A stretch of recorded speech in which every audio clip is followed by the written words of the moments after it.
Olá, meu nome é Santiago, eu sou trabalhador, eu trabalho como zelador. A gente está aqui no segundo episódio do nosso canal que se pretende discutir a grande obra do revolucionário alemão, do revolucionário, filósofo, economista, mas predominantemente revolucionário, Karl Marx, sua grande obra, obviamente, O Capital. Esse segundo vídeo ainda tem um caráter introdutório, tá? O primeiro vídeo a gente tratou das diferentes versões do livro 1 do Capital, né? Eu vou deixar aqui o link para o primeiro vídeo. Agora a gente vai tratar da história do desenvolvimento do pensamento econômico do Marx e, ligando com isso, a nova edição da Mega, das obras completas do Marx e do Engels, que ainda hoje está publicando manuscritos, escritos, fragmentos inéditos do Marx e do Engels. Dentro do nosso contexto, a gente vai falar principalmente dos fragmentos e manuscritos ainda que estão sendo publicados hoje em dia, inéditos do Marx, tá bom? Bom, para começar a gente vai falar então da nova edição da Mega, né? Mega é a sigla no alemão para as obras completas do Marx e do Engels, que ainda hoje está publicando manuscritos, fragmentos, escritos inéditos, que até então eram inéditas do Marx e do Engels, 150 anos depois de escritos ainda não tinham vindo à luz ao público, né? Essa é a segunda tentativa de fazer, publicar as obras completas do Marx e do Engels, todos os fragmentos, escritos, manuscritos que eles legaram, tá? Tinha tido uma primeira tentativa no começo do século XX ainda, na Rússia. Os fragmentos escritos e os manuscritos escritos pelo Marx e pelo Engels, num primeiro momento, ficaram, depois da morte dos autores, ficaram sob poder da social-democracia alemã. Depois da Revolução Russa, eles são transladados para a Rússia, né? Na Rússia se funda um instituto de pesquisa sobre o pensamento do Marx e do Engels, o Instituto Marx e Engels em Moscou, que é dirigido por um filólogo russo chamado Davi Riazanov, que reúne um amplo time, uma ampla gama de intelectuais para fazer essa pesquisa e levar à frente esse projeto, né? Intelectuais como o economista russo Isaac Lichterubin, o filósofo húngaro George Lukács tiveram envolvidos nesse projeto, né? Esse projeto publicou manuscritos importantes do Marx e do Engels, como os manuscritos econômico-filosóficos, a ideologia alemã, posteriormente no final da década de 30 do século XX, os Grundrisse e tal, que veio aparecer no Ocidente só depois na segunda metade do século XX, mas esse projeto é interrompido pela perseguição da ditadura stalinista, né?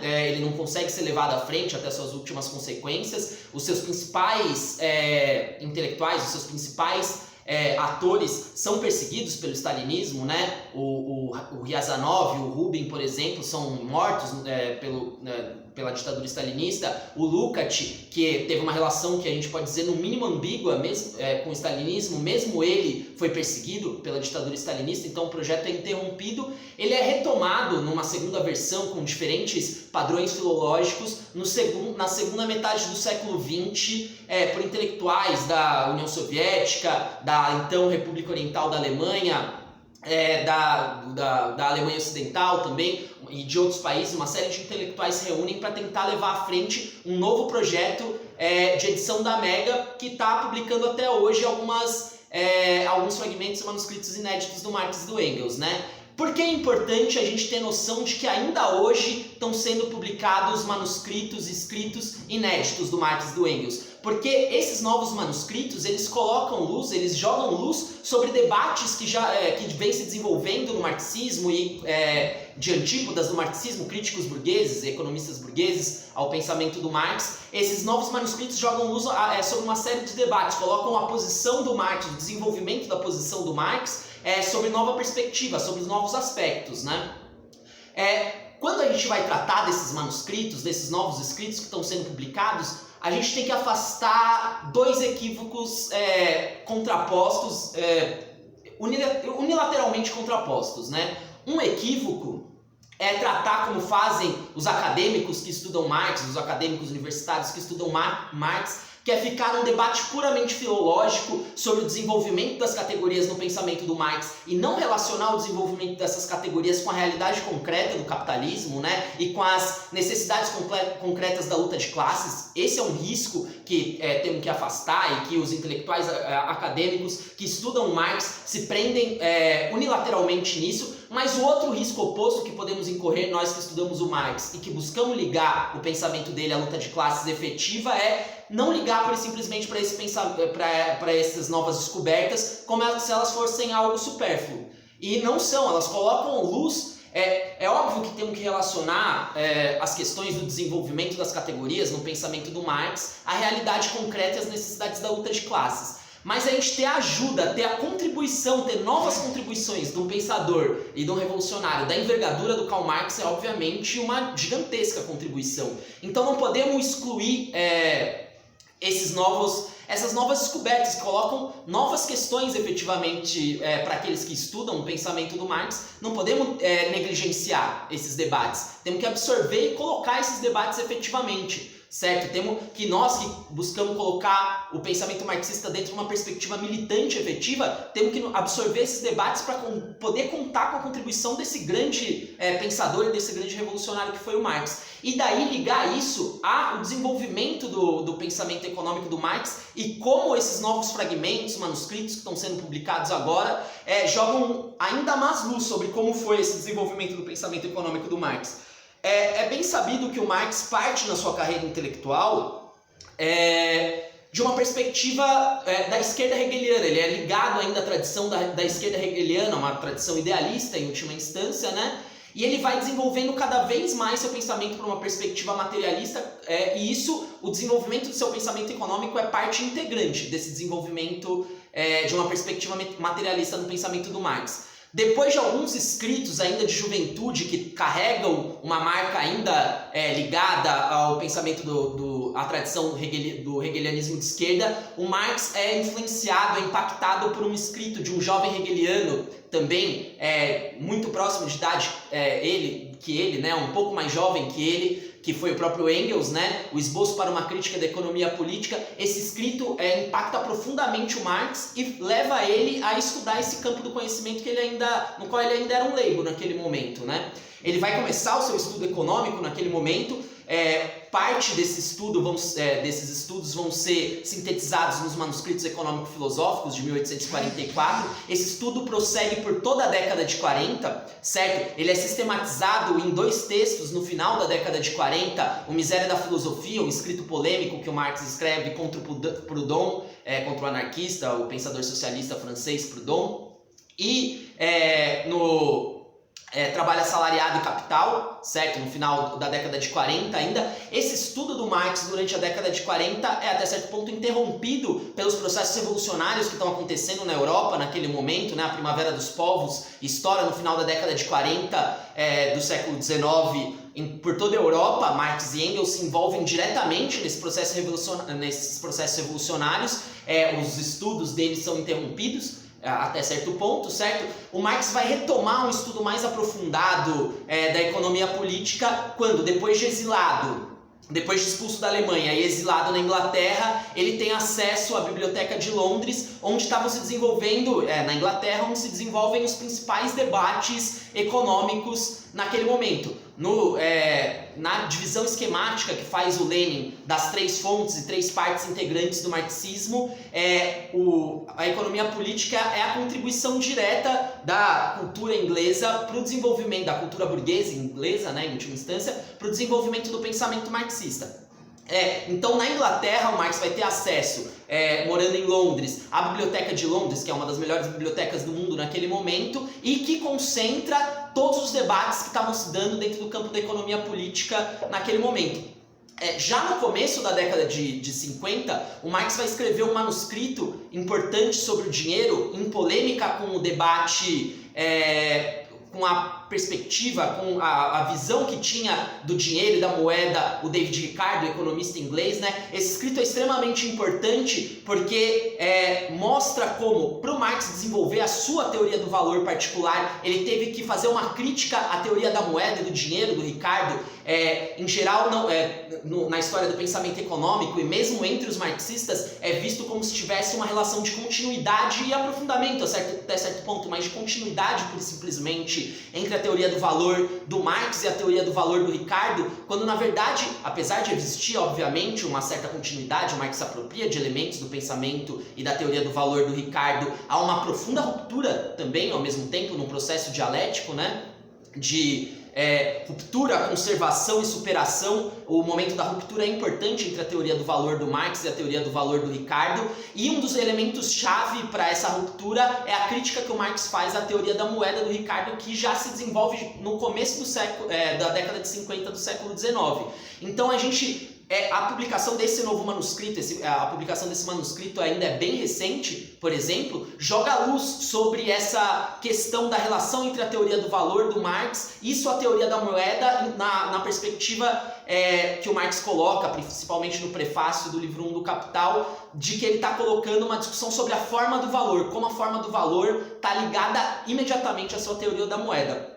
O Marx vai continuar seu estudo sobre economia durante toda a década de 50 do século XIX, e no final do século XIX, da década de 50, que ele faz a primeira sistematização dos seus estudos econômicos e tudo mais.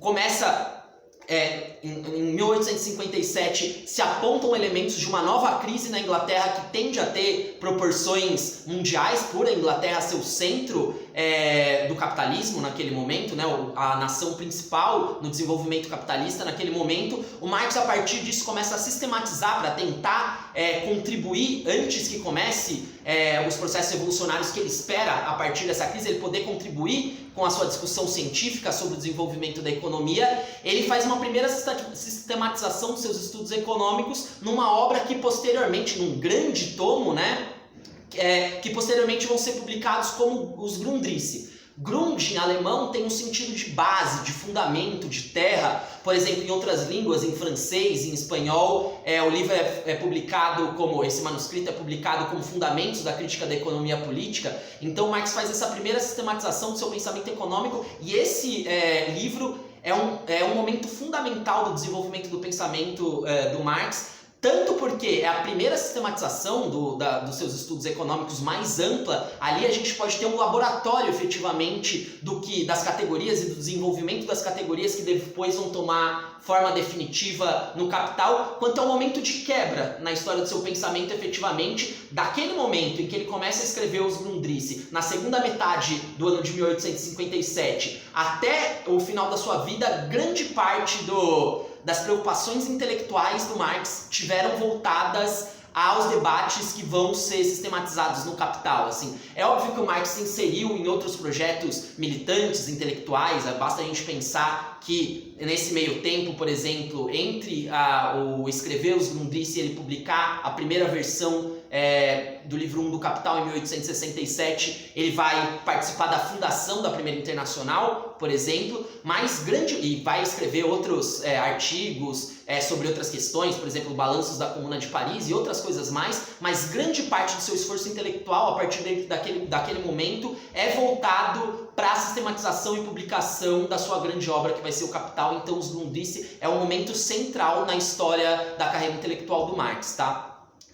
Depois, o próximo livro que o Marx o primeiro livro que é publicado mesmo do Marx com sistematização do seu pensamento econômico, o primeiro livro maduro, assim, com o desenvolvimento do pensamento econômico do Marx, já adquiriu uma maturidade maior, é a Contribuição à Crítica da Economia Política de 1859, né? Mas entre os Grundrisse e a publicação da Crítica da Economia Política, o Marx escreve um outro manuscrito importante também, que retoma os debates sobre o dinheiro e a moeda que ele tinha feito no começo da década de 50, que é publicado como Urteste. É o texto original, o primeiro esboço do que posteriormente vai ser a Contribuição da Crítica da Economia Política. Ele é escrito em 1858, provavelmente, ou começo de 1859, como um primeiro esboço do que vai ser a Contribuição da Crítica da Economia Política. Também é um momento importante do desenvolvimento da teoria da moeda do Marx, que é algo um pouco negligenciado hoje em dia, mas que tem que ser retomado, principalmente para os debates atuais que vem acontecendo no campo da esquerda. Em 1859, ele publica a Contribuição à Crítica da Economia Política, né? Um texto extremamente importante na medida que é um dos poucos textos maduros econômicos que o Marx publica em vida, né? Na verdade, foi esse e o Capital, efetivamente, como grandes obras teóricas que o Marx publicou em vida, né? A contribuição da crítica da economia política tanto é composta de um prefácio extremamente importante, que é uma introdução ao materialismo histórico dialético, né? É um prefácio que é visto como uma das melhores introduções ao pensamento do Marx, ao materialismo histórico nesse sentido, né? E é composto de 2 capítulos também. Um sobre a mercadoria, que tem uma primeira perspectiva mais teórica, e depois os 2 capítulos, um sobre a mercadoria e um sobre o valor. Os 2 capítulos começam com uma discussão mais imediatamente teórica, mais condensada num debate teórico mais abstrato, para depois fazer a parte histórico sobre a história da teoria da mercadoria, por exemplo. E depois, no segundo capítulo, uma história da teoria do valor. É importante ter noção disso, porque a contribuição à crítica da economia política é composta desses 2 capítulos, né? Fazia parte da maneira como Marx buscava sistematizar seus estudos e publicar as suas pesquisas, né? Ele tinha, nos Grundrisse mesmo, ele tinha feito diversos esquemas sobre como ele ia publicar as suas pesquisas econômicas. Até hoje tem um debate entre os estudiosos do pensamento econômico do Marx, se na obra que ele efetivamente nos legou, o Capital, está sistematizado todos os debates que o Marx pretendia fazer dentro do campo da economia política. Tem diversos esquemas que estão compostos ali. Na contribuição da crítica da economia política se expressa uma primeira visão de como seria essa publicação. Em 1861, entre 1861 e 1863, ele escreve um novo manuscrito que seria o 3º capítulo da contribuição da crítica da economia política, continuando aquele projeto anterior, né? Esse manuscrito de 1861 e 1863 veio à luz efetivamente só no final da década de 80 do século XIX, quase 150 anos do século XX, né? Me desculpa, quase 150 anos depois de publicado, então ele veio à luz recentemente. Efetivamente, ele é publicado como o 3º capítulo, em geral, da contribuição da crítica da economia política. É um capítulo sobre o capital em geral, então o Marx começa a discussão sobre o capital em geral, e seguindo o modelo da contribuição da crítica da economia política, depois de uma parte mais de sistematização teórica, ele começa uma parte histórica sobre a história da teoria do capital. Só que a parte histórica, que devia ter um tamanho reduzido, seguindo o modelo da contribuição da crítica da economia política, se torna um esforço intelectual gigantesco que cobre mais de 1000 páginas, em última instância. Esse manuscrito de 1861 e 1863 que depois, trabalhado, modificado, reorganizado pelo Karl Kautsky, que posteriormente vai ficar aos cuidados dele, os manuscritos do Marx e do Engels, depois da morte dos 2 autores, vai ser o Karl Kautsky que vai, reorganizando esses manuscritos, publicar um livro chamado Teorias da Mais-Valia, certo? Como se fosse um livro do Marx. Então é importante ter noção de que o Marx nunca escreveu um livro chamado Teorias da Mais-Valia, certo? O que ele escreveu foi um manuscrito fazendo um debate sobre a história das teorias do capital, e que foi reorganizado posteriormente como Teorias da Mais-Valia. Então é importante a gente ter noção e conhecer esse manuscrito original do Marx, para poder comparar com a edição que fez o Kautsky posteriormente, para ver as diferenças, para ver as similitudes e tudo mais, para ver as modificações que foram feitas e conhecer as ideias do Marx tal qual elas foram produzidas originalmente, né? Depois disso, entre 1864 e 1865, Marx vai se envolver na escrição de um novo grande manuscrito, que vai ser um manuscrito que posteriormente o Engels vai trabalhar para publicar o livro 3 do Capital, né? Então, o manuscrito que dá base para a publicação pelo Engels no meio da década de 90 do século XIX, do livro 3 do Capital, é escrito antes mesmo da publicação do livro 1 do Capital, né, entre 1864 e 1865. É importante também saber disso. porque quando da publicação do livro 3 do Capital, uma série de críticos burgueses ligados à teoria da utilidade marginal, à escola neoclássica no pensamento econômico, vão fazer uma crítica ao pensamento do Marx, como se houvesse uma contradição entre o livro 1 do Capital e a sua teoria do valor e o livro 3 do Capital e a sua teoria do preço de produção. Então, vão fazer essa contraposição entre o livro 1 e o livro 3 do Capital. É importante ter noção de que o Marx escreveu já o manuscrito do que seria o livro 3 do Capital muito antes de publicar o livro 1 do Capital, para a gente ter claro que essa crítica não tem nenhum fundamento, certo? Mais uma vez coloca por terra essa crítica de que haveria uma oposição entre o livro 1 e o livro 3 e o Marx teria notado essa oposição e por isso não publicou o livro 3, se mostra mais claramente isso. Também é importante ter noção de que o livro 3 conhecer esse manuscrito original do Marx, porque ainda hoje alguns filólogos, estudiosos do Marx, ao conhecerem esse manuscrito original, buscam opor o manuscrito do Marx à publicação do Engels, certo? Tipo, buscam fazer uma contraposição entre o que escreveu o Marx e a obra tal como publicou o Engels, falando que o Engels deformou e distorceu algumas perspectivas do pensamento do Marx, principalmente relacionado à teoria da queda tendencial da taxa de lucro. Eu vejo essa crítica como totalmente infundada. No manuscrito do Marx está bem claramente colocado a defesa dessa teoria da queda tendencial da taxa de lucro, mas é importante ter noção disso para a gente poder comparar e rebater essa crítica ao pensamento e à contribuição do Engels para o desenvolvimento do pensamento econômico do Marx. A contribuição do Engels para a publicação do livro 3 do Capital está muito mais em reorganizar o manuscrito ainda estava... era bastante fragmentário, era bastante pouco organizado para a publicação, certo? O Engels vai tomar esse trabalho, fundamentalmente, de organizar um texto para publicação, um trabalho que é muito bem elaborado pelo Engels, na minha opinião, mas é importante a gente ter noção disso para poder comparar essas duas edições, a edição original tal como Marx escreveu e a edição trabalhada pelo Engels, que foi publicado no meio da década de 90 do século XIX. Então, a gente poder fazer essa comparação, em 1867, na década de 60, o Marx escreve um outro manuscrito extremamente importante que vai ser publicado posteriormente como capítulo 6, inédito do Capital. O seu título dado pelo editor é Resultados do Processo Imediato de Produção Capitalista, né? Esse manuscrito também é extremamente importante, buscava ligar o livro 1 do Capital ao livro 2, mas o Marx acabou suprimindo ele nas edições do Capital, ainda não se sabe, tem diversos debates sobre o motivo, mas não tem uma posição mais sistemática sobre por que o Marx teria suprimido esse fragmento, mas ele também é extremamente importante. Em 1867, o Marx publica o livro 1 do Capital, né?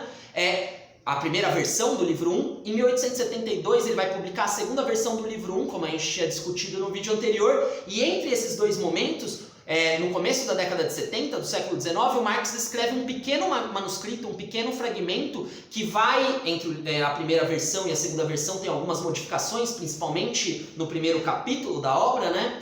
Então, o Marx vai escrever um fragmento para se autoesclarecer e explicar por que são necessárias modificações no primeiro capítulo, em que ele vai tratar da mercadoria e principalmente da forma valor. Durante toda a década de 70 continuam as pesquisas do Marx sobre essas questões, certo?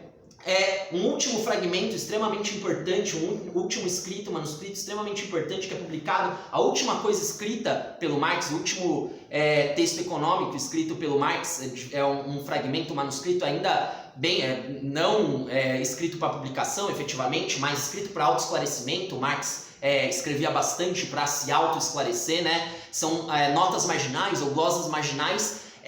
Há um escrito crítico que tinha feito um economista alemão ao Capital, o Adolf Wagner. O Marx caracteriza o Adolf Wagner como um obscuro, certo? E ele escreve um manuscrito fazendo uma crítica a esse economista, a crítica que esse economista tinha feito ao Capital. Esse manuscrito também é extremamente importante porque o Marx retoma discussões sobre o método da economia política, sobre o método da pesquisa, né, na economia política, sobre a forma do valor, sobre a sua teoria do valor. Então são uma série de escritos que são fundamentais para quando a gente vai fazer um estudo aprofundado do Capital, um estudo extensivo, um estudo efetivo do Capital, hoje em dia a gente tem que ter noção de como essa obra não é uma obra isolada, mas ela está inserida em todo um desenvolvimento intelectual desse grande pensador que foi o Karl Marx, né? Um pensamento que não parou com a publicação do livro 1 do Capital, mas que teve em constante desenvolvimento até o final da sua vida. A gente ter noção desses fragmentos, desses manuscritos que estão sendo publicados ainda hoje é fundamental para ver esse desenvolvimento do pensamento do Marx, tá bom?